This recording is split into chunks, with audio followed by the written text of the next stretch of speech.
إن الحمد لله نحمده ونستعينه ونستغفره ونعوذ بالله من شرور أنفسنا ومن سيئات أعمالنا من يهده الله فلا مضل له ومن يضلل فلا هادي له وأشهد أن لا إله إلا الله وحده لا شريك له وأشهد أن سيدنا محمدا عبد الله ورسوله وصفيه وخليله وحبيبه صلوات الله وسلامه عليه وعلى آله وأصحابه أجمعين। আলহামদুলিল্লাহ, আমরা সিরাতুন নবীর আলোচনায় বদর যুদ্ধের শেষে আরো কিছু ঘটনা প্রবাহ শেষ করে উহুদের যুদ্ধের প্রস্তুতির পর্বে আমরা এসেছি। উহুদ যুদ্ধ সংগঠিত হয় হিজরি ৩য় সনে। হিজরি প্রথম বছর পার হয়ে গেল, দ্বিতীয় বছর পার হয়ে গেল, তৃতীয় বছরের শাওয়াল মাসের মাঝখানে শনিবার দিন উহুদের যুদ্ধ সংগঠিত হয়। রমাদানের পরে পরেই শাওয়াল মাসের মাঝখানে। আর এর কারণ আপনারা শুনেছেন কিছুটা গত সপ্তাহে। বদরের যুদ্ধের পরাজয় এবং তাদের বড় বড় লিডারদের হারানোর কষ্ট, শোক। এরপরে তারা আরেকটি চক্রান্ত করেছিল, তাদের মালপত্র নিয়ে ব্যবসা বাণিজ্য করে বাড়ানোর জন্য তারা তবুকে যাচ্ছিল, আর সেটাও আক্রমণের শিকার হয়ে যায়, এটাও যোগ হয়েছে। তো এই জন্য তাদের মধ্যে খুব জোরে সোরে সরা পরামর্শ হচ্ছে, আর দেরি করা যাবে না, একটা চূড়ান্ত যুদ্ধ করে মুহাম্মদ সাল্লাল্লাহু আলাইহি সাল্লামের শক্তিকে মদিনায় নিঃশেষ করে দিতে হবে। তাদের প্রস্তুতির জন্য তারা বসলো। বিশেষ করে তাদের লিডারগুলো, ইকরামা, আবু জহেলের ছেলে ইকরামা, সাফওয়ান ইবনে উমাইয়া, আবু সুফিয়ান এবং আব্দুল ইবনে রাবিআ, এরা কয়েকজন নামকরা লিডার। তখন তারা বসে অনেক পরামর্শ করে, অনেক মিটিং করে টোরে সিদ্ধান্ত নিল যে তারা যুদ্ধ করবে। তার জন্য প্রথম অ্যাকশন পয়েন্ট যেটা ছিল সেটা হলো, এটা আগেই তারা অ্যাকশন নিয়েছে, বদরের যুদ্ধের যে বাণিজ্য কাফেলাকে নিয়ে হয়েছিল আবু সুফিয়ানের নেতৃত্বে, সে বাণিজ্য কাফেলা ব্যবসায়ের মালগুলো নিরাপদে তো আবু সুফিয়ান সাগরের পাশে দিয়ে মক্কায় পৌঁছে গেল।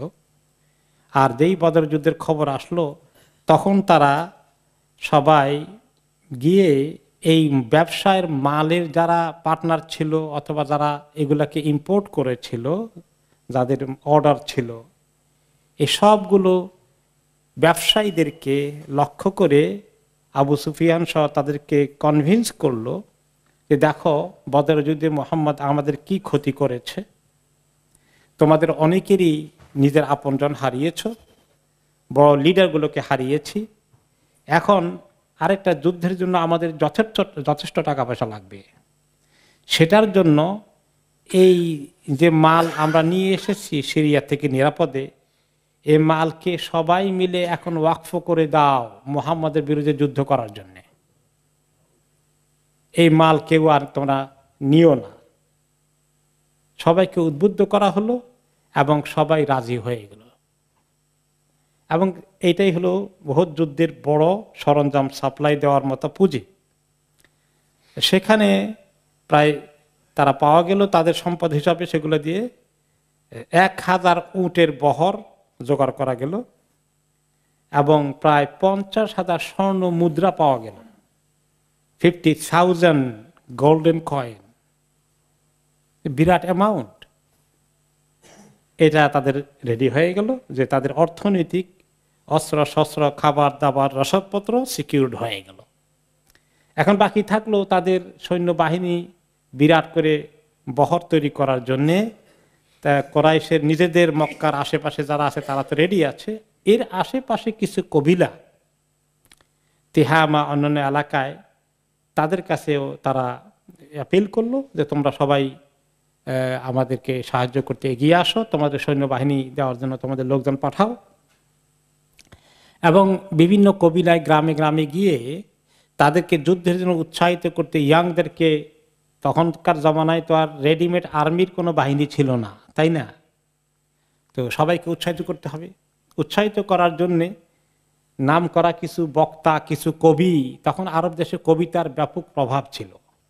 এখন মানুষকে কোনো ব্যাপারে কনভিন্স করতে হলে কোন জিনিসের আশ্রয় নেয়? মিডিয়া, তাই না? মিডিয়া দিয়ে লোকদেরকে ভড়কায়, মিডিয়া দিয়ে তিলকে তাল করে, তালকে আবার কি করে? তিল করে, বড়টাকে একেবারে ছোট ইস্যু বানাই ফেলে। এটা কোনো ইস্যুই না, আর ছোট ইস্যু কি হয়ে যায়? বড় ইস্যু হয়ে যায়। তাহলে মিডিয়ার পাওয়ার দেখছেন না? আর এই মিডিয়ার পাওয়ার আরবদের কাছে ছিল তখন। মিডিয়া কি ছিল? কবিতা। এই জন্য বলা হয় আশ-শি'রু দিওয়ানুল আরব। মিডিয়া হচ্ছে আরব, কবিতা হচ্ছে আরবদের মিডিয়া তখন ছিল। তখন তাদের কিছু কবি মার্কা লোকজন আর কিছু বক্তৃতা করতে পারে ভালো বক্তা মার্কা কয়েকজনকে তারা টার্গেট করলো। এর মধ্যে একজন ছিল আবু আজ্জা আল জুমাহি, সে ভালো কবি। তাকে গিয়ে সাফওয়ান ইবনে উমাইয়া বলল যে আবু ইজ্জা, তুমি যে একজন ভালো কবি, তুমি জানো তোমার অনেক প্রভাব আছে, তোমার কবিতা শুনতে প্রচুর লোক আসে, ফাআইন্না বিলিসানিক ফাখরুজ মা'ানা, তুমি আমরা গ্রামে গ্রামে, কবিরায় কবিরায়, পাড়ায় পাড়ায় গিয়ে যুদ্ধ অভিযানের জন্য লোকদেরকে তৈরি করব, তোমার কবিতা লাগবে, তোমার এই জবান দ্বারা তুমি আমাদেরকে সাহায্য করো। এখন তুমি আমাদের সঙ্গে সঙ্গে সব জায়গায় যাবে। সে বলল কেমনে যাই, আমার তো ঘটনা তোমরা জানো। সে ঘটনা কি আমরা সিরাতে শুনেছি। সে বদরের যুদ্ধে আসছিল কুরাইশদের পক্ষ থেকে এবং বন্দী হয়ে গিয়েছিল। ওমর রাদিয়াল্লাহু আনহু বলছিল, কি বলেছিলেন, ইয়া রাসূলুল্লাহ, তার জবান তো অনেক লম্বা, কবিতা বলে দিয়ে দিয়ে আপনার বিরুদ্ধে লোকদেরকে অনেক সে ভড়কিয়েছে, আপনি আমাকে অ্যালাউ করে তার জিহ্বাই কেটে ফেলবো। তো কিন্তু শেষে সে নবী করিম সাল্লাল্লাহু আলাইহি ওয়াসাল্লামের কাছে দরখাস্ত দিল, ইয়া রাসূলুল্লাহ, আপনি আমাকে মুক্তি দিয়ে দেন, আমার ছেলে মেয়েগুলো না খেয়ে মরবে। আমি আপনাকে কথা দিচ্ছি, আপনার বিরুদ্ধে আমি কখনো কাউকে উস্কানি দেব না, আমার কবিতা দ্বারা আমি আপনার বিরুদ্ধে অবস্থান নেব না, দুশ্মনী করব না। তিনি তার থেকে পাকাপোক্ত ওয়াদা নিলেন, বললেন ঠিক আছে, এই শর্তে তোমাকে আমি মুক্তি দিয়ে দেব। এবং সে মুক্তি পেয়ে আসছে। এখন সে বলল যে আমার তো এই আমি কথা দিয়েছি মুহাম্মদকে, আর আরবরা একটা নিয়ম ছিল, কথা দিলে তারা সহজে কথা ভঙ্গ করতো না। এটা আরবদের অনেক খারাপ গুণের পাশাপাশি এরকম কিছু গুণ ছিল, সহজে তারা ওয়াদা ভঙ্গকারী হিসেবে নিজেকে প্রতিষ্ঠিত করতে পারতো না। আমাদের মুসলমানদের মধ্যে ওয়াদা করে ওয়াদা ভঙ্গ করার যে সহজ বুদ্ধি আছে, আরবদের কাফেরদের কাছে সহজে এগুলো ছিল না আর কি। তো যাই হোক, তারপরে সে তাকে সাফওয়ান আবার বুঝালো যে আল্লাহে উখরুজ মা'ানা ওয়ালাকাল্লাহু আলাইয়া ইন রাজাতা আন উগনিয়াকা ওয়া ইন উসিবতা আন জাআলা বানাতাকা মা বানাতি ইসিবুহুন্না মা আসাবাহুন্না মিন উসরিন ওয়া ইউসর। শোনো, তার আরো 2 নম্বর কত ছিল যে সে তার ছোট বাচ্চা কতগুলো মেয়ে আছে, তার কোনো উপার্জনশীল কোনো ছেলে নাই। এটা সংসারের যুদ্ধের মধ্যে গিয়ে এটাও সে ঝামেলা যেতে চায় নাই। তখন সাফওয়ান বলল যে তুমি আমার সঙ্গে, আমি কথা দিচ্ছি, তোমার সঙ্গে চুক্তি করছি, তুমি যদি আমাদের সঙ্গে আসো এবং যুদ্ধে আমরা বিজয় অর্জন করি, তাহলে আমি তোমাকে যথেষ্ট পরিমাণ সম্পদ দিয়ে আমার সম্পদ থেকে তোমাকে আমি ধনী করে দেব। আর যদি এমন হয় যে যুদ্ধে তুমি ক্ষতিগ্রস্ত হয়ে গেলে আমাদের সঙ্গে গিয়ে, এবং তুমি তোমার কিছু ঘটে গেলে, মানে মারা গেলে, তোমার যে মেয়ে সন্তানগুলো, কন্যাগুলো আছে, এগুলোর জন্য চিন্তা করো, এগুলোর দায়িত্ব আমি নিলাম। আমার মেয়েরা খেলে তোমার মেয়েরা খাবে, এই কথা তোমাকে দিচ্ছি, কিন্তু তুমি আমাদের সঙ্গে এখন নামতে হবে এই কাজে। তখন শেষ পর্যন্ত সে আর পারল না ওয়াদা ঠিক রাখতে, তাদের সঙ্গে রাজি হয়ে গেল।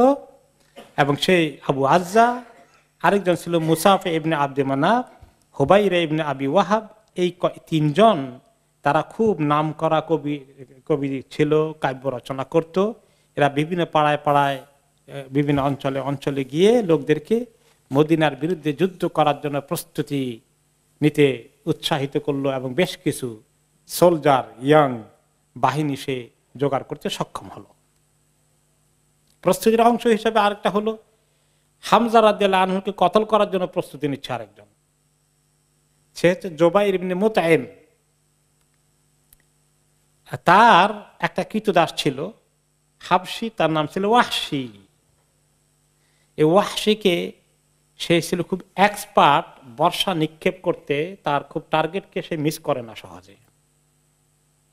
স্পেয়ার যখন থ্রো করে সে টার্গেটে ঠিকমতো পৌঁছতে পারে। তখন সে জুবায়ের তার এই কৃতদাসকে, তুমি আমাদের সঙ্গে যুদ্ধে যাবে, যদি তুমি হামজাকে কতল করে ফেলতে পারো তাহলে আমি তোমাকে মুক্ত করে দেব, আর কৃতদাস হিসেবে থাকা লাগবে না, তুমি স্বাধীন হয়ে যাবে। কারণ কি, জুবায়ের ইবনে মুতঈমের চাচা তোয়াইমা ইবনে আদিকে বদরের যুদ্ধের ময়দানে কতল করেছিলেন কে? হামজা রাদিয়াল্লাহু আনহু। যে আমার চাচার হত্যার প্রতিশোধ আমি নেব, এই টার্গেট তুমি যদি সাকসেসফুলি করতে পারো তোমাকে আমি মুক্ত করে দেব, আর তোমার গোলামি করা লাগবে না।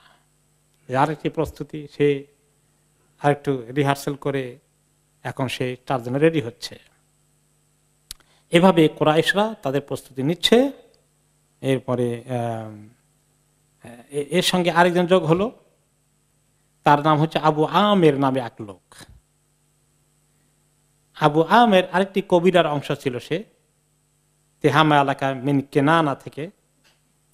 সে ছিল আসলে হানজালা রাদিয়াল্লাহু আনহুর পিতা। হানজালা রাদিয়াল্লাহু আনহু ইসলাম কবুল করেছেন, মদিনায় চলে গেছেন হিজরত করে, কিন্তু তার পিতা আবু আমের সে ইসলামের বিরুদ্ধে অবস্থান নিয়েছে এবং সে তার এলাকার কবিরার একজন লিডার হিসাবে তার এলাকা থেকে সে 50 জনকে রেডি করে নিয়ে আসছে উহুদের যুদ্ধে যেতে। এভাবে করে বিভিন্নভাবে কুরাইশে প্রায় 3000 সৈন্যবাহিনী জোগাড় হয়ে গেল। তার মধ্যে 700 আছে বর্ম, লোহার বর্ম পরিধান করার মতো, যারা ময়দানে এগিয়ে যেতে পারে, তাদের গায়ে সহজে তীর বর্ষা এগুলা ঢুকবে না। এবং 200 তাজি ঘোড়া, যুদ্ধের জন্য যেটা দরকার, এটাও তারা জোগাড় করে ফেললো। এরপরে 3000 উট তাদের যুদ্ধের বহরে যোগ হলো। এই বিশাল বাহিনী নিয়ে তারা রওনা করে দিচ্ছে। সঙ্গে তাদের লিডাররা অনেকেই তাদের কিছু মহিলা নিয়ে গিয়েছেন। কেন নিয়েছেন মহিলাদেরকে? যে মহিলাদেরকে নিয়ে গেলে মহিলাদের স্বামীরা মনে করবে যে যুদ্ধে যদি বিজয় অর্জন না করি, পরাজিত হই, তাহলে আমাদের মহিলাদের নিরাপত্তা লঙ্ঘিত হবে, তাদের কারণে আর কেউ দুর্বল হবে না, পিছপা হবে না, পালিয়ে যাবে না। এই বুদ্ধি তারা করলো। এছাড়াও মহিলারা গান গেয়ে গেয়ে তাদেরকে যুদ্ধের জন্য উৎসাহিত করবে। গান গেয়ে গেয়ে উৎসাহিত করা এটাও কিন্তু পৃথিবীর পুরনো অভ্যাস। কোন জাতিকে উৎসাহিত করতে হলে কি করা হয়? গানের মাধ্যমে উৎসাহিত করে। এটা করে না? এখনো এই জমানায় করে অনেক ক্ষেত্রে। কোন জায়গায় যুদ্ধের দামামা বাজা শুরু হয়ে গেলে সে ন্যাশনাল রেডিও, সেই দেশের জাতীয় রেডিও, টেলিভিশন এভাবেই এই প্রোগ্রাম করে লোককে উৎসাহিত করবে। তারা নিয়ে গেল এবং আবু সুফিয়ান নিজে তার স্ত্রী হিন্দকে নিয়ে গেল। ইকরামা আরেক লিডার আবু জাহলের ছেলে, সে তার স্ত্রী উম্মে হাকিমকে নিয়ে গেল। এরপরে তালহা ইবনে আবি তালহা তার স্ত্রী সুলাফাকে নিয়ে গেল। সাফওয়ান ইবনে উমাইয়া আরেক লিডার, তার স্ত্রী বারজাকে নিয়ে গেল। এরপর আমর ইবনুল আস, সে তার স্ত্রী রাইতা বিনতে মুনাব্বিহকে নিয়ে গেল। এইভাবে করে প্রায় 15 জন মহিলা তাদেরকে নিয়ে গেল। তাদেরকে আবার এই দাফ এবং বিভিন্ন রকমের মিউজিক্যাল যন্ত্রপাতি নিয়ে গেল এবং তারা এই যেতে যেতে রাস্তা পথে বিরতির সময় গান গেয়ে গেয়ে সবাইকে মনোরঞ্জন করছে আর যুদ্ধের জন্য উৎসাহিত করছে। বদরের যুদ্ধে যারা ছিল তাদের বড় বড় লিডারগুলো এগুলোর কথা বলে শোক গাথা গেয়ে গিয়ে সবাইকে ভরকিয়ে দিচ্ছে। হ্যাঁ, সবাইকে যুদ্ধের আগুন মনের ভিতরে ঢুকিয়ে দিচ্ছে, প্রতিশোধের আগুন, স্পৃহা যেন তাদের মধ্যে জেগে ওঠে। এভাবে করতে করতে তাদের নেতৃত্বের দায়িত্ব পুরো জেনারেল কমান্ডের দায়িত্ব দেওয়া হলো আবু সুফিয়ানকে, আর অশ্বারোহী বাহিনী ঘোড়সওয়ারদের দায়িত্ব দেওয়া হলো খালিদ ইবনে ওয়ালিদকে। তিনি তখনও ইসলাম কবুল করেননি, কাফেরদের অন্যতম কমান্ডার হিসাবে তিনি আছেন। আর তার সহকারী, খালেদের সহকারী ছিলেন ইকরামা ইবনে আবু জাহলের ছেলে ইকরামা। আর যুদ্ধের মেইন পতাকা যার হাতে থাকবে সে ছিল বনি আব্দুদ্দারের, তাদের ওই কবিলার হাতে।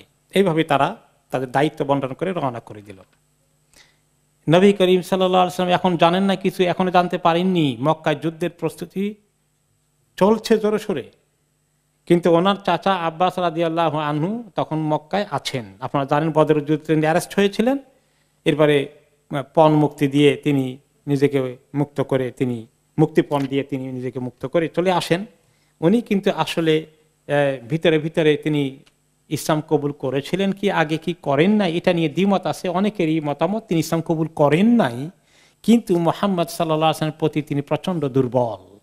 তিনি ইসলামের সমর্থক জোরে সরে, এটা প্রকাশ করেন না। বদরের যুদ্ধে তিনি আসতে চান, ওনাকে জোর করে নিয়ে এসেছিল আবু জাহাল, আবু লাহাব লোকজন। তিনি খুব গোপনে বিস্তারিত চিঠি লিখে পাঠালেন একজন লোককে, খুব ভালো রাস্তা চেনে এবং দ্রুত গতিতে যেতে পারে বনি গেফার নামের একটি লোককে তিনি হায়ার করলেন।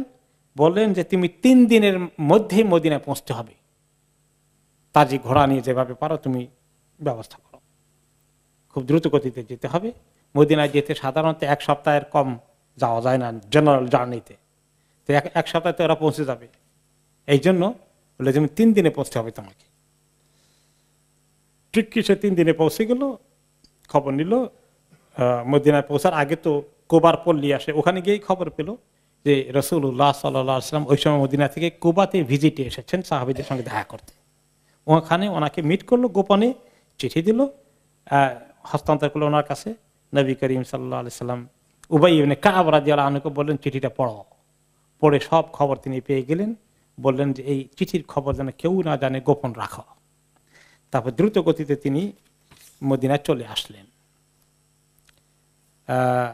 আব্বাস রাদিয়াল্লাহু আনহু তখনও আসেননি। তিনি কেন ছিলেন মদিনায়, কোন ঐতিহাসিক বলেন যে তিনি সেখানে মনে করেছেন যে তিনি চলে আসলে যে বাকি মুসলিমগুলো আছে এগুলোর উপর অনেক অত্যাচার হবে। ওনার মনের ভিতরে ইসলাম আছে, যদিও উনি প্রকাশ্যভাবে কবুল করেননি। ওখানে ওনার থাকার কারণে কোরাইশদের লিডারদের সঙ্গে তারা ওনাকে একরকম লিডার মনে করে, উঠা বসা আছে। কারোর প্রতি অসুবিধা হয়ে গেলে তিনি একটু যান, হেল্প করেন, এই দায়িত্ব পালন করেন। এখান থেকে কোন ঐতিহাসিক বলেছেন আসলে একটা দুর্বল বর্ণনাও আছে যে আব্বাস ইসলাম কবুল করে ফেলেছিলেন এবং রাসূলুল্লাহ সাল্লাল্লাহু আলাইহি ওয়াসাল্লামের নির্দেশে তিনি হিজরত করেননি এবং ইসলামকে গোপন রেখেছেন ওনাকে সাহায্য করার জন্য। তো এইরকম কোনো কন্ট্যাক্টের খবর কোন সহি তথ্য অনুযায়ী আসে নাই। এটা আব্বাস রাদিয়াল্লাহু আনহু নিজেই নিজের পক্ষ থেকে এইরকম করেছেন। তিনি তখন আসলে ইসলাম সঠিকভাবে ইসলাম কবুল করেন নাই, যদিও ইসলামের প্রতি তিনি দুর্বল হয়ে আছেন। এটাই সহি কথা। নবী করিম সাল্লাল্লাহু আলাইহি ওয়াসাল্লাম দ্রুত গতিতে খবর পেয়ে কুবা থেকে মদিনা চলে আসলেন এবং সাহাবীদের মধ্যে যারা গণ্যমান্য ব্যক্তিত্ব আছেন সবার সঙ্গে পরামর্শ করলেন যে কি করা যায়। সবাই তো এখন বুঝলো যে কি করা যায়, যুদ্ধ তো করতেই হবে, আমাদের প্রতিরক্ষার ব্যবস্থা করতে হবে, প্রস্তুতি নিতে হবে, সময় একেবারেই হাতে কম। এবং সাহাবীরা মিলে পরামর্শ করে মদিনার কে পাহারা দেওয়া, মদিনার মধ্যে ওনারা ইমার্জেন্সি ডিক্লেয়ার করলেন, জরুরি অবস্থা ঘোষণা করলেন, সবাইকে সতর্ক থাকতে বললেন এবং মদিনার যে সীমানা আছে চতুর্পাশে একটু বেড়ার মতো আগেই তিনি তৈরি করেছিলেন, সেখানে পাহারা দেওয়ার ব্যবস্থা করলেন। এবং নবী করিম সাল্লাল্লাহু আলাইহি ওয়াসাল্লামকে অ্যাটাক করে বসে কিনা কোনো সময় তারা দ্রুত গতিতে এসে এই ব্যাপারে তারা খুব সতর্ক হয়ে ওনাকে পাহারা দেওয়ার জন্য প্রতি রাত্রেই কিছু সাহাবী সময় দিতেন। তার মধ্যে অন্যতম গুরুত্বপূর্ণ হচ্ছেন সাদ ইবনে মুআদ রাদিয়াল্লাহু আনহু, উসাইদ ইবনে হুদাইর, সাদ ইবনে উবাদা রাদিয়াল্লাহু আনহু। ওনারা এভাবে 3 জনেই সারা রাত্রে অস্ত্র নিয়ে নবী করিম সাল্লাল্লাহু আলাইহি ওয়াসাল্লামের ঘরের চতুর্পাশে পাহারা দিতেন। আর ওনাদের প্রস্তুতি চলছে, আর ইতিমধ্যেই তাদের দ্রুত গতিতে মদিনার দিকে আগমন চলছে। তারা মদিনার অনেক কাছাকাছি চলে আসলো। এসে তারা মদিনা শহর দিকে না এসে আল আতিক যে নিচু ভ্যালি উপত্যকা আছে সেদিক দিয়ে তারা অগ্রসর হয়ে তারা উহুদ পাহাড়ের কাছাকাছি জায়গায় দিকে এগিয়ে যাচ্ছে।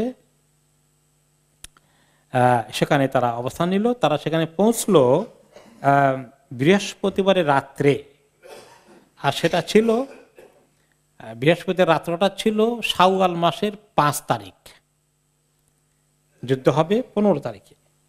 ওখানে এসে তারা প্রস্তুতি নিচ্ছে এবং স্ট্র্যাটেজি ঠিক করছে, লোকেশন অনুযায়ী কোথায় কিভাবে হবে না হবে তাদের এগুলো পরিকল্পনা করছে।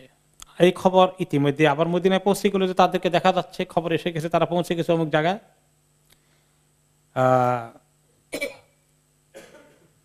তারা জুল হুলাইফা, যেটা এখন মিকাত, ওখান দিয়ে কিছু এলাকায় তারা চলে গেছে। ওখানকার যারা কিছু বসবাসকারী ছিল মুনাফিক, ইসলাম কবুল করেছে কিন্তু মুনাফিক, কিছু ইহুদিরা ওই এলাকায় আছে।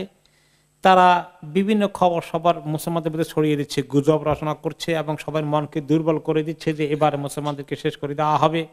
মুনাফিকদের জন্য, ইহুদিদের জন্য একটা চমৎকার সুযোগ এসেছে খবর প্রচার করার জন্য।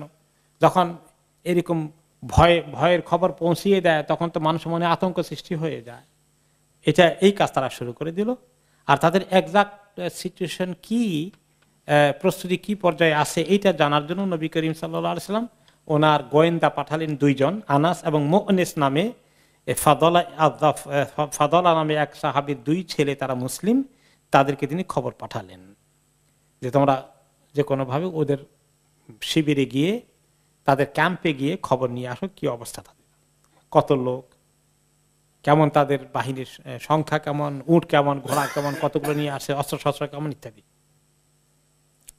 দুইজনে বেশ খবর টবর নিয়ে আসলো। এসে বলল যে গিয়েছিলাম, দেখলাম, আর তারা তাদের এই যে উটগুলো 3000 উট তো আছে, এগুলোকে ছেড়ে দিয়েছে। ওই এলাকায় কিছু মুসলমানদের ফার্ম ল্যান্ড ছিল, চাষের জমি ছিল, সেখানে বিভিন্ন ফসল চাষ হচ্ছিল। তাদের সবগুলো উটকে দিয়ে দিছে ওই ক্ষেতের মধ্যে ঢুকিয়ে, তারা সব খেয়ে সাফ করে ফেলেছে। এরপরে নবী করিম সাল্লাল্লাহু আলাইহি ওয়াসাল্লাম আরেকজনকে পাঠালেন, আল হুবাব বিন আল মুনজির রাদিয়াল্লাহু আনহুকে, যে আরো ভিতরে ঢুকে আর একটু খবর নিয়ে আসার জন্য। তিনি ভিতরে ঢুকে খবর আনলেন এবং গণলেন যে তাদের নাম্বার কত হবে। তিনি মোটামুটি আইডিয়া দিলেন যে 3000-এর মতো নাম্বার, এবং আর বাকি কোন জায়গায় তারা নিয়ে লোকেশন নিয়েছে, ওনাদেরকে যেতে হলে কোন দিকে ওনারা অবস্থান নেবেন, সবকিছু। এই প্রস্তুতি চলছে। ইতিমধ্যেই রাসূলুল্লাহ সাল্লাল্লাহু আলাইহি ওয়াসাল্লাম একটা স্বপ্ন দেখলেন, খুবই গুরুত্বপূর্ণ স্বপ্ন। আর নবীদের স্বপ্ন তো ওয়াহির অংশ। তিনি রাত্রে সাহাবীদেরকে ডাকলেন স্বপ্ন দেখে। পরের দিন সকালে বললেন যে আমি গত জুমার রাত্রে ছিল, ফ্রাইডে রাত্রে তিনি স্বপ্ন দেখেন। তো শুক্রবারে সকালে তিনি সাহাবীদেরকে বললেন, ইন্নী কাদ রাআইতু আল্লাহি খাইরান, আমি একটা স্বপ্ন দেখেছি, আশা করি ভালো হবে স্বপ্নটা। রাআইতু বাকারান তুযবাহ, দেখতে পেলাম একটা গরুকে জবাই করে দেওয়া হচ্ছে। ওয়া রাআইতু ফি যুবাবি সাইফি সালমান, আমার তরবারির যে ধারের অংশ যেটা আছে অগ্রভাগে দেখতে পেলাম যে একটু ভেঙে গিয়েছে। তরবারি আমার আগের অংশ অগ্রভাগ একটু ভাঙা পড়ে গেছে। ওয়া রাআইতু আন্নী আদখালতু ইয়াদি ফি দিরইন হাসিনাতিন, অতঃপর দেখলাম যে আমি আমার হাত ঢুকিয়েছি একটা প্রোটেক্টেড বর্মের ভিতরে। বর্ম বুঝছেন তো, এই যে শরীর যোদ্ধারা গায়ের মধ্যে লোহার যে ঢাল, না ঢাল তো হাতে থাকে, গায়ের মধ্যে যে পোশাকের মতো জ্যাকেটের মতো পরে, যাতে করে এখানে তরবারির আঘাত না লাগে, এটাকে বলে বর্ম। যে আমি একটা বর্মের মধ্যে আমার হাত ঢুকিয়েছি, নিরাপদ বর্মে, এটা মনে হলো। তো এই স্বপ্ন তিনি বললেন। তো সাহাবীরা বললেন, ইয়া রাসূলুল্লাহ মাযা আউয়ালতা রুইয়াক, এই স্বপ্নের ব্যাখ্যা আপনার কাছে কি মনে হয়েছে, স্বপ্নের যে মেসেজ কি পেয়েছেন বলে আপনি মনে করেন? তিনি বললেন, তখন ব্যাখ্যা করলেন, ফাআমাল বাকার ফাহিয়া নাস মিন আসহাবি ইউকতালুন, এই যে গরু জবাই করা হয়েছে, এটার মেসেজ হচ্ছে যে আমার বাহিনীর অনেককেই শহীদ হয়ে যাবে। ওয়া আমা সালমুল্লাযী রাআইতু ফি যুবাবি সাইফি, আর যে আমার তরবারির অগ্রভাগে ভেঙে গেছে একটা টুকরা, এটা হচ্ছে আমার একান্ত আপনজন একজনকে আমি হারাবো। তিনি কে হতে পারে বলেন তো? হামজা রাদিয়াল্লাহু আনহু, আপন চাচা। শুধু চাচা নন, যে তার জন্য জান দিতে প্রস্তুত। কিন্তু ওইটা যে হামজা হবে তখন তার তিনি সেটা বুঝেন নাই, ওনার আপনজন কেউ হারাবেন এটাই বুঝেছেন। ওয়া আউয়ালতু দিরআল হাসিনাতাল মদিনা, আর সুরক্ষিত বর্মে আমার হাত ঢুকিয়েছি, আমার হাতটা সেফ, এটার দ্বারা বোঝা গেছে যে মদিনা অরক্ষিত থাকবে না, মদিনা শেষ পর্যন্ত সেফ হবে, এটাও আমি বুঝতে পেরেছি।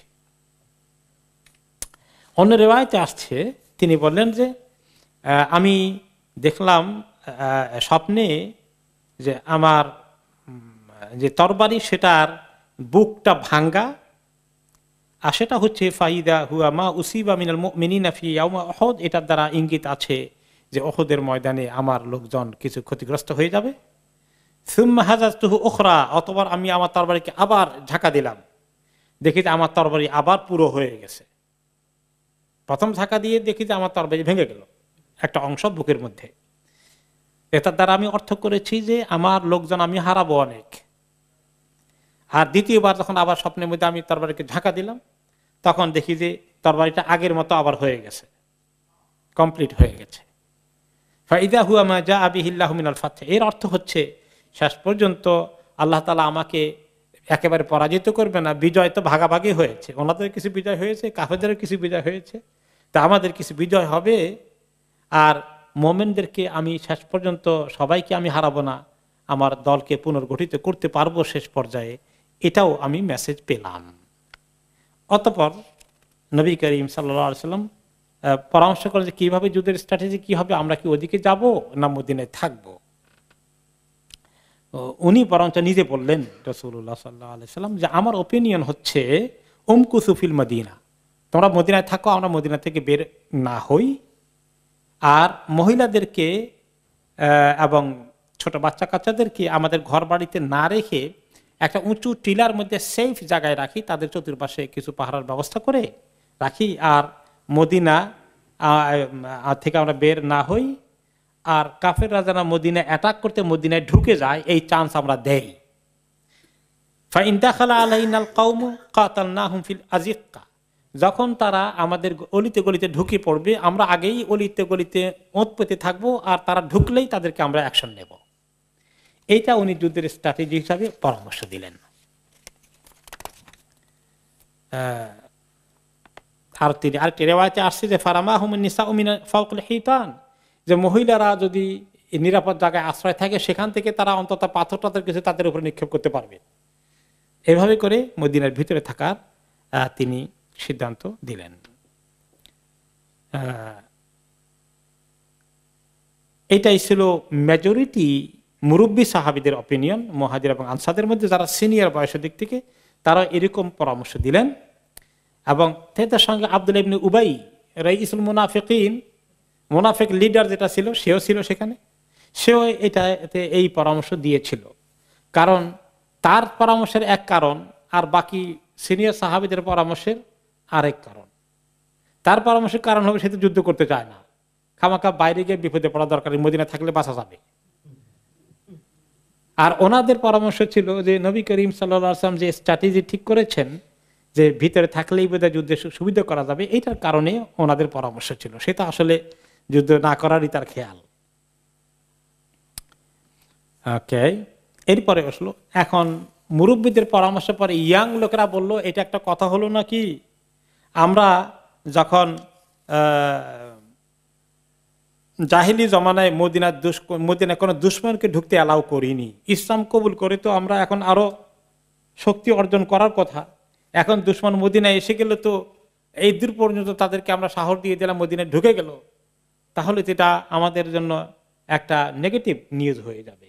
2 নম্বর তার আমাদের মাথায় আসছিল যে আমরা বদরের যুদ্ধ মিস করেছি, বয়সও একটু কম ছিল, কেউ কেউ বয়সে টিকে নাই, কারণ ওই যে 15-16 উপরে না গেলে তো উনি নিতেন না।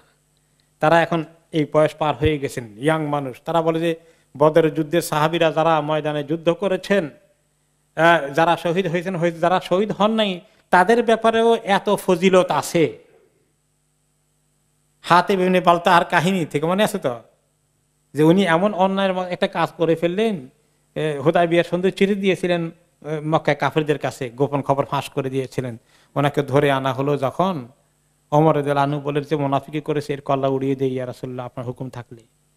তিনি বলেন না, এই কাজ করো না, তুমি জানো না সে তো বদরের যুদ্ধ করেছে, তুমি জানো না, আমরা জানি না, হয়তো বদরের যুদ্ধের ব্যাপারে আল্লাহ এরকম বলে দিয়েছেন, হে বদরের যুদ্ধের সাহাবীগণ, তোমরা যে কোনো আমলই করা, তোমাদের যে কোনো চিন্তাই থাকবে না।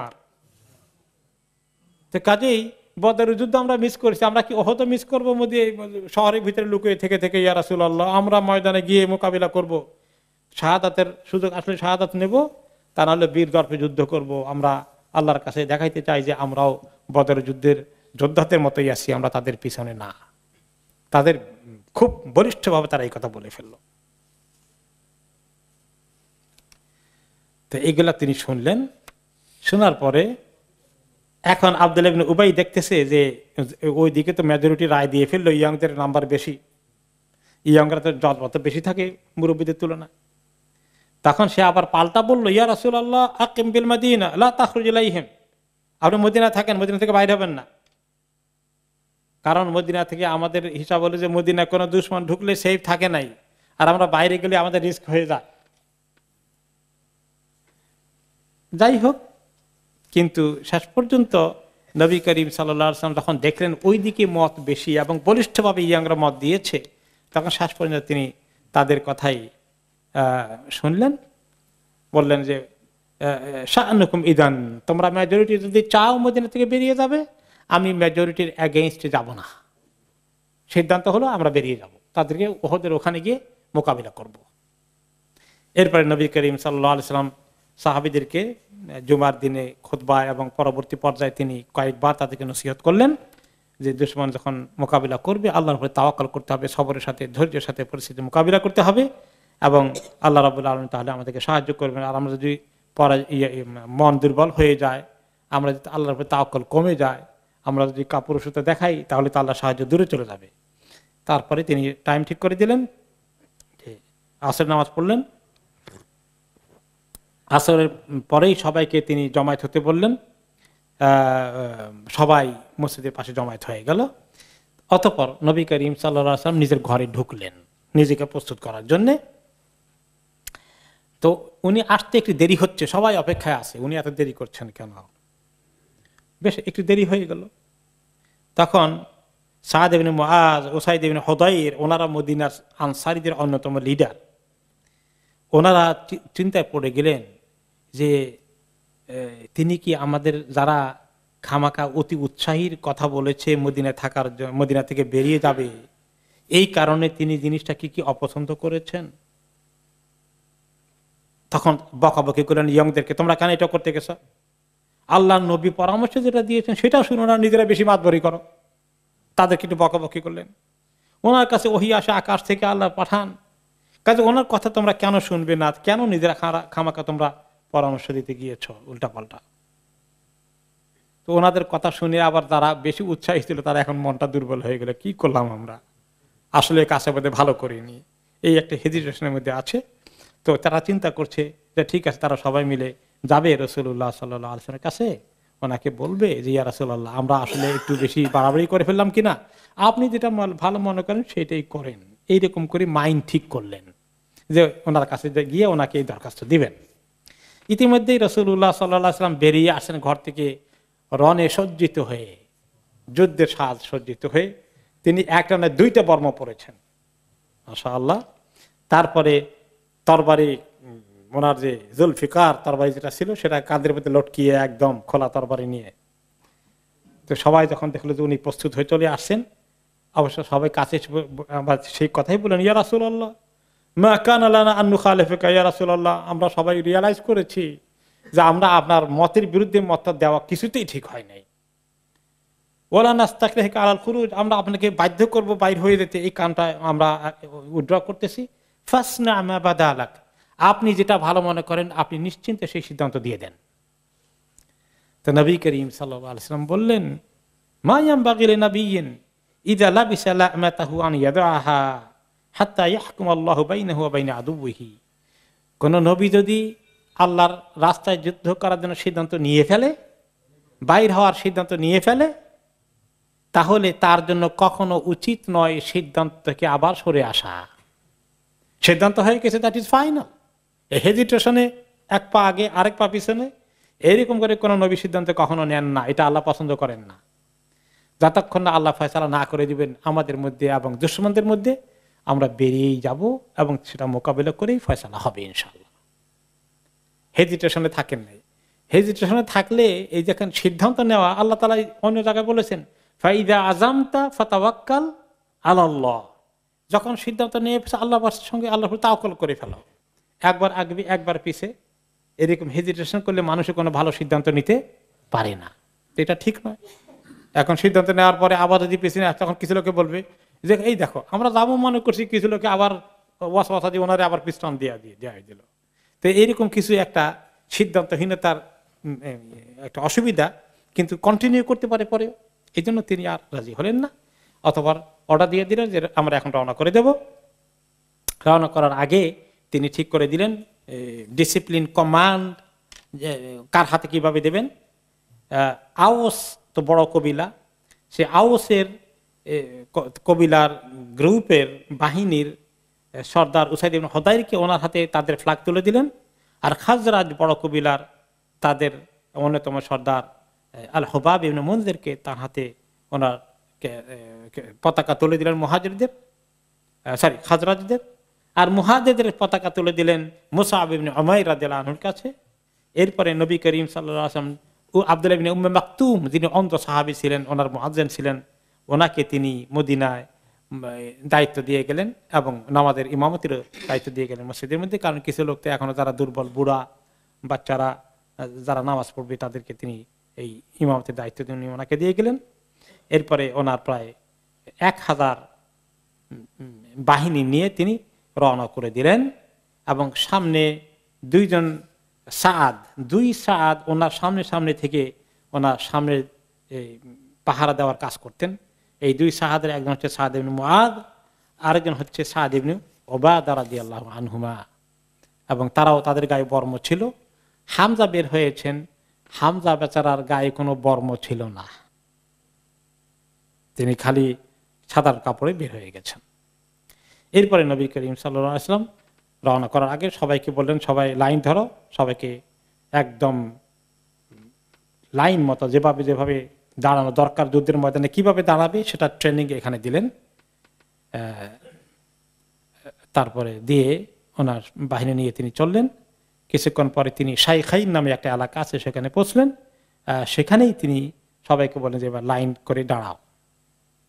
সবাইকে তিনি চেক করলেন সবাই ঠিক আছে কিনা, অসুস্থ কেউ চলে আসছে কিনা, বয়সে ছোট কেউ আসলো কিনা, সবগুলো তখন তিনি ফাইনাল করলেন। করে দেখলেন যে আব্দুল্লাহ ইবনে ওমর, যায়েদ ইবনে সাবিত, উসামা ইবনে যায়েদ ইবনে আরকাম, বারা ইবনে আযিব, আমর ইবনে হাজম, উসাইদ ইবনে যুহাইর, গোরাবা ইবনে আউস, আবু সাঈদ আল খুদরি, এনাদের সবাইকে তিনি ফেরত দিলেন যে তোমরা বয়সে ছোট মানুষকে আমরা নেব না, তোমরা চলে যাও। এই বিষয়ে আব্দুল্লাহ ইবনে ওমর রাদিয়াল্লাহু আনহু বলেন যে আমাকে নবী করিম সাল্লাল্লাহু আলাইহি সাল্লাম ফেরত দিয়ে দিলেন, আমার বয়স তখন ছিল 14 বছর, আমাকে তিনি পারমিশন দিলেন না। 15 বছর হইলে পারমিশন দেবেন, তার নিচে কাউকে তিনি পারমিশন দেবেন না। স্বাভাবিকভাবেই ছোট বয়সের দিক থেকে মাইনর। অবশ্য বলেন যে খন্দকের যুদ্ধে তিনি আমাকে অ্যালাউ করেছিলেন, কারণ তখন আমি 15 বছরে পৌঁছে গিয়েছিলাম। রাফি ইবনে খাদিজ এবং সামুরা ইবনে জুনদুব, এই দুই সাহাবী ভেরি ইয়াং। এই দুজনকে নবী করিম সাল্লাল্লাহু আলাইহি ওয়াসাল্লাম বলেন তোমরা যাও, তোমরা বয়সে ছোট, তোমাদেরকে নেব না। কিন্তু রাফে পরে তিনি ছোট হলেও তিনি বলেন যে আমি বয়সে ছোট কিন্তু আমার স্কিল কিন্তু অনেক হাই। আপনি দেখবেন যে আমি যখন তীর বা বর্ষা নিক্ষেপ করি আমার টার্গেট আমি মিস করি না, আমি ভেরি এক্সপার্ট। তো নবী করিম সাল্লাল্লাহু আলাইহি ওয়াসাল্লাম করলেন এটা সত্যি বলে সত্যি, তখন তিনি ওনাকে অ্যালাউ করলেন। অ্যালাউ করার পরে তো সামুরা ইবনে জুনদুব বললেন ইয়া রাসূলুল্লাহ, তাকে অ্যালাউ করছেন, সে তার তুলনা আমি কিন্তু অনেক শক্তিশালী, সে আমার থেকে অনেক দুর্বল ইয়া রাসূলুল্লাহ। তখন বলল তুমি কেমনে বুঝলা যে তুমি তাতে বেশি শক্তিশালী? আপনি দেখেন আমি তার সঙ্গে এখন পাঞ্জা লড়ি, তাকে কাট করে ফেলে দেব। তো যখন তার স্ট্রেংথ দেখলেন তিনি তাকে অ্যালাউ করে দিলেন। সাহাবীদের আগ্রহ দেখেছেন, সুবহানাল্লাহ। দিনের এই জন্য জজবা কোরবানির কারণেই তো আল্লাহ তাআলা দিনকে প্রতিষ্ঠিত করে দিয়েছিলেন। এরপরে ওনারা সামনের দিকে চলে গেলেন। ওইখানে সন্ধ্যা হয়ে গেল শাইখাইন এলাকার মধ্যে, সেখানে তিনি মাগরিব পড়লেন অথবা এশা পড়লেন এবং অথবা রাত্রি সেখানে যাপন করলেন। এবং রাত্রে যখন ওনারা একটু ঘুমাতে গেলেন, ওই সময় তিনি 50 জন সাহাবীকে দায়িত্ব দিয়েছিলেন যে এই ওনাদের ক্যাম্পের চতুর্পাশে তারা যেন পাহারা দেয়, বলা যায় না কাফেররা যদি অতর্কিত রাত্রেবেলায় অ্যাটাক করে বসে। এবং সেই 50 জনের দায়িত্ব দিয়েছিলেন মুহাম্মদ ইবনে মাসলামা রাদিয়াল্লাহু আনহুকে কমান্ডার হিসাবে, তিনি এই পাহারাদারদের দায়িত্ব পালন করবেন।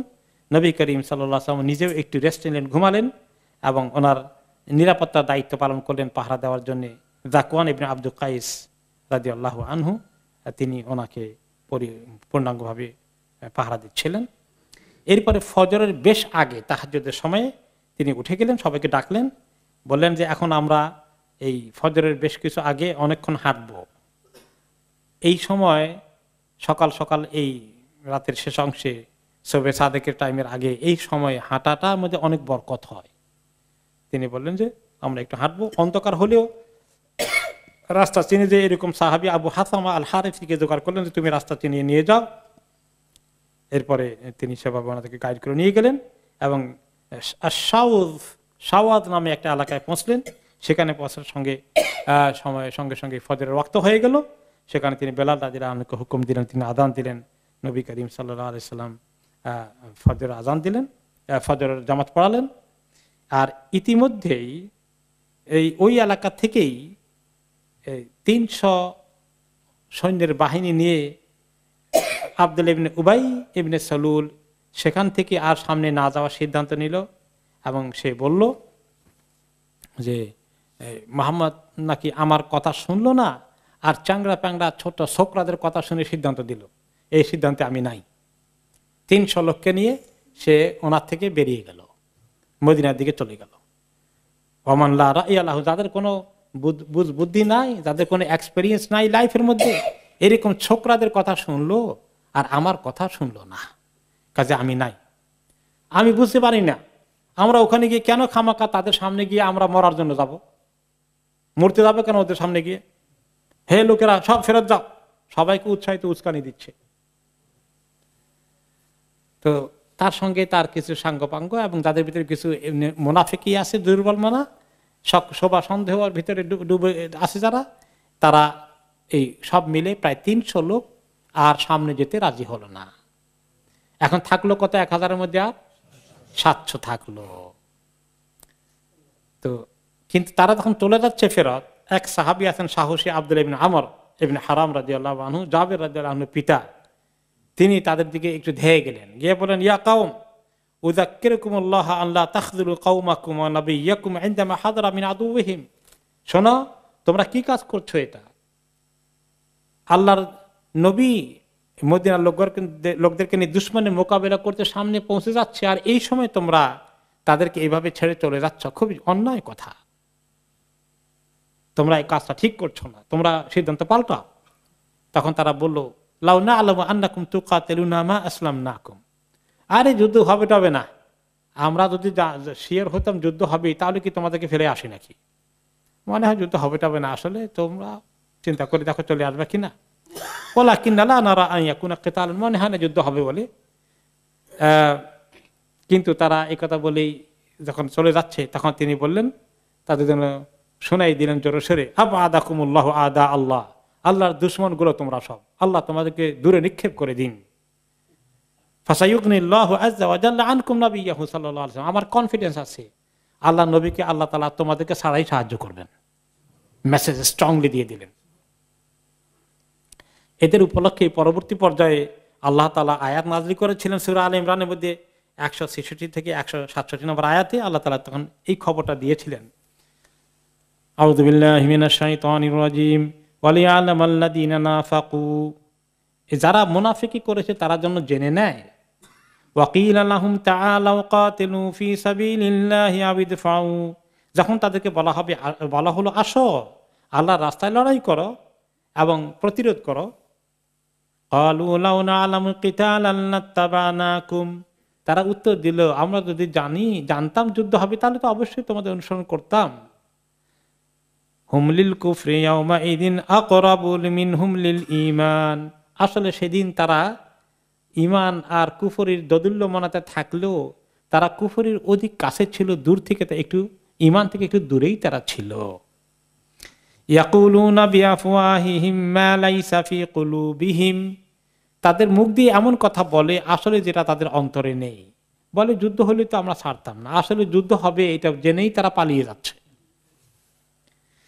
আল্লাহু আ'লামু বিমা ইয়াকতুমুন, আল্লাহ ভালো করে জানেন তারা কি লুকিয়ে রেখেছে তাদের অন্তরের ভেতরে। আরেকটি আয়াতে আল্লাহ তাআলা বললেন, সূরা আলে ইমরান 179 নম্বর আয়াতে, মা কানা আল্লাহু লিয়াযারাল মুমিনিনা আলা মা আনতুম আলাইহি হাত্তা ইয়ামিজাল খাবিসা মিনাত তাইয়্যিব, আল্লাহ তাআলা মুমিনদেরকে এমনি ছেড়ে দেবেন না, সবাই মুমিন বলে দাবি করছে, যতক্ষণ না বাস্তবে প্রমাণ নেবেন আল্লাহ তাআলা যে আসলে এবং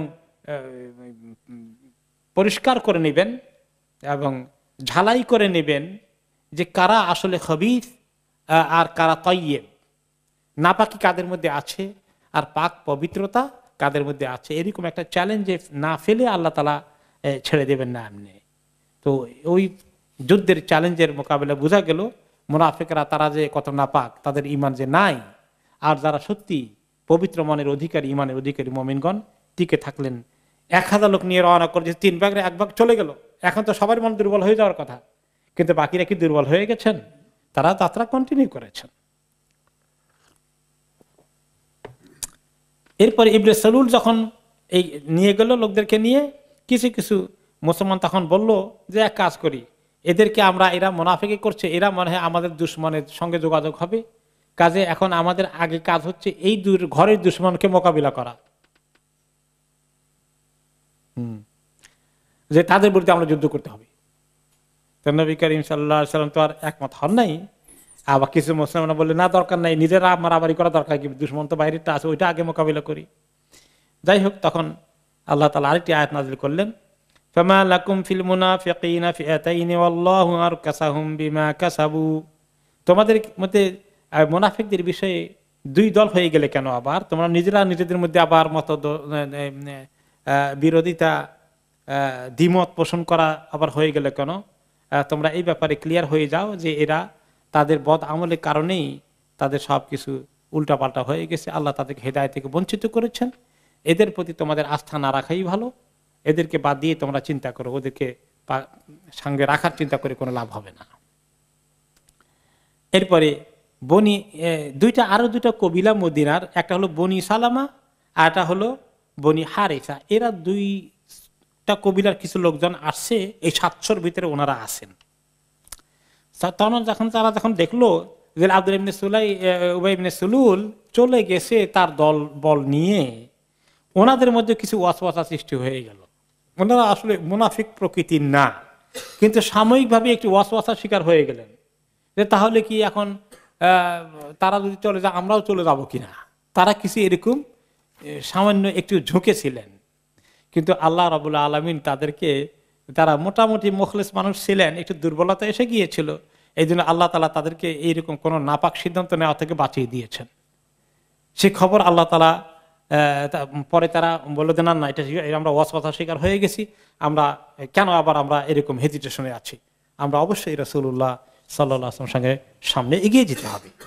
তো সেই খবরটাও আল্লাহ তাআলা নবী করিম সাল্লাল্লাহু আলাইহি ওয়াসাল্লামকে পরে ওহীর আয়াত নাযিল করে দিয়েছেন। সূরা আল ইমরানের 122 নম্বর আয়াতে আল্লাহ তাআলা বলেছেন, ইয হাম্মাত তাইফাতানি মিনকুম আন তাফশালা ওয়াল্লাহু ওয়ালিয়ুহুমা ওয়া আলাল্লাহি ফালিয়াতাওয়াক্কালিল মুমিনুন। হে নবী, স্মরণ করুন যখন আপনার দলের মধ্যে থেকে 2টা ছোট্ট উপদল একরকম প্রায় সিদ্ধান্ত নিতে চাচ্ছিল যে তারা ব্যর্থ হয়ে যাবে, ফেল করবে, রং ডিসিশনের দিকে চলে যাবে, অথচ আল্লাহ তাদের ওয়ালি। আল্লাহ নেগেটিভলি বলেন নাই, আল্লাহ হচ্ছেন তাদের ওয়ালি, আল্লাহ তাদের গার্ডিয়ান, কিন্তু এত সত্ত্বেও তারা কেমন জানি একটু রং ডিসিশনের দিকে যাচ্ছিল। আলাল্লাহি ফালিয়াতাওয়াক্কালিল মুমিনুন, পরিস্থিতি যতই খারাপ হোক আল্লাহর উপরেই মুমিনগণ যেন তাওয়াক্কুল করে, ভরসা রাখে।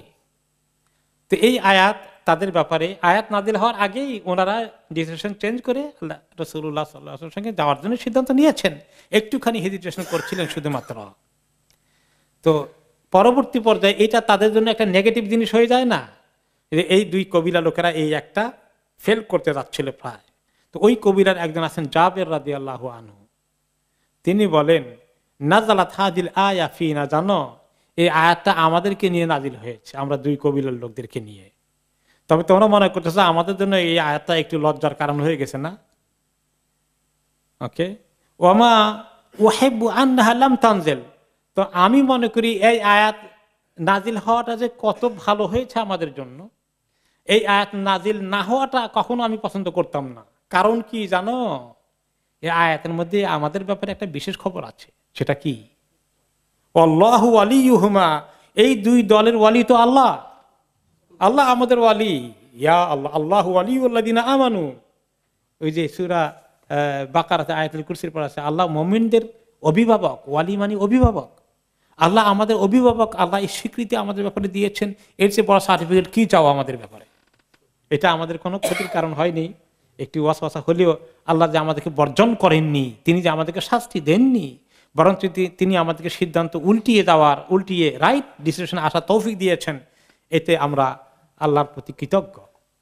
কাজেই this is not something bad for us. এরপরে রাস্তার মধ্যে কিছুক্ষণ পরেই বনু কাইনুকার ইহুদির এক দল আসলো, তারা ইহুদি সম্প্রদায় আসলো জয়েন করার জন্য যুদ্ধের মধ্যে। তারা তখনও ইসলাম কবুল করেনি। তিনি ওহদের যুদ্ধের এগিয়ে যাচ্ছেন, তখন তিনি দিনের বেলা দেখলেন সানিয়াতুল ওয়াদা এলাকায় পৌঁছলে খুব অস্ত্র শস্ত্রে সজ্জিত একটি ব্যাটালিয়ন দেখা যায় এদিকে আসছে। তিনি জিজ্ঞেস করেন মান হাউলা, এরা কারা? জবাব দেওয়া হলো বনু কাইনুকা কবিলার লোকজন তারা। ওই কবিলার থেকেই ছিলেন আব্দুল্লাহ ইবনে সালাম রাদিয়াল্লাহু আনহু। মনে আছে আব্দুল্লাহ ইবনে সালাম রাদিয়াল্লাহু আনহুকে? ইহুদিদের একজন বড় মাপের আলেম ছিলেন, যিনি তাওরাতে অত্যন্ত জ্ঞানে পারদর্শী। ওনার কথা মনে আছে না ভুলে গেছেন? কারো কারো মনে আছে, কেউ কেউ ভুলে গেছেন। উনি বলছিলেন ইয়া রাসূলুল্লাহ, ওনার প্রশ্ন করে ওনাকে দেখে, আপনি যে হক নবী আমার সন্দেহ নাই, আমি ইসলাম কবুল করে ফেললাম। বড় আলেম বললো যে আমাকে লুকিয়ে রাখেন আর বনু কানুকার লোকদেরকে ডাকেন, এসে বলেন আপনি যে হক নবী, সেই ব্যাপারে তাদের কাছে নেওয়ার জন্য, যে তোমাদের মধ্যে আব্দুল্লাহ ইবনে সালাম লোকটা কেমন? বলে যে এত ভালো, তার বাবা কত ভালো, কত বড় আলেম, তার বাবা ছিল কত বড় আলেম, আমাদের অনেক সম্মানের পাত্র। তো সে যদি বলে যে আমি নবী বিশ্বাস করবা তোমরা, না প্রশ্নই আসে না, সে কেমনে বলে এই কথা? প্রশ্নই আসে না, সে বলবে না এটা কখনো। তখন তিনি লুকিয়েছিলেন, আসি বলেন যে আমি আব্দুল্লাহ ইবনে সালাম, উনি আল্লাহর নবী, মানো, আমি মানে এনেছি। কারে এর কথা কইেন না, এই আমাদের সবচেয়ে খারাপ মানুষ, তার বাবা ছিল খুব খারাপ মানুষ, এর কথা মানুষ শুনে নাকি?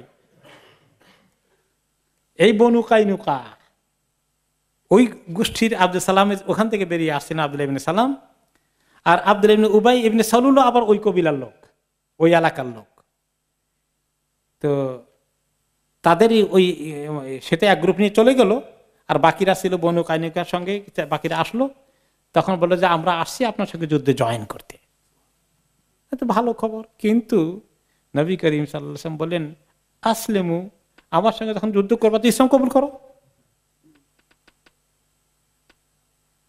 ফাআবাউ, তারা রাজি হলো না, না আমরা ইসলাম কবুল করবো না।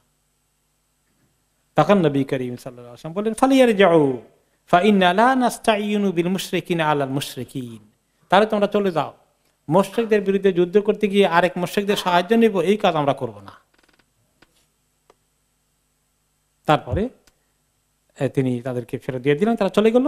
অতঃপর নবী করিম সাল্লাল্লাহু আলাইহি ওয়াসাল্লাম বাকি 700 সাহাবীকে নিয়ে কন্টিনিউ করলেন এবং আরেকটু এগিয়ে গেলেন।